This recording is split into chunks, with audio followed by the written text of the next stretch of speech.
Dealing with a color bug in a Toon Blast level is frustrating. When the colors don't match up, it can make a level unplayable.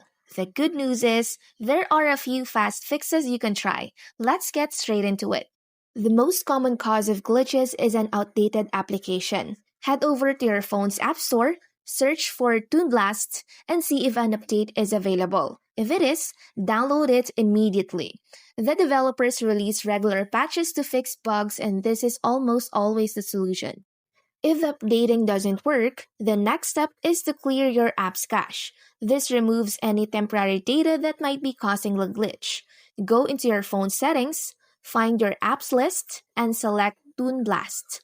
Tap the option to clear cache. This will not delete your game progress.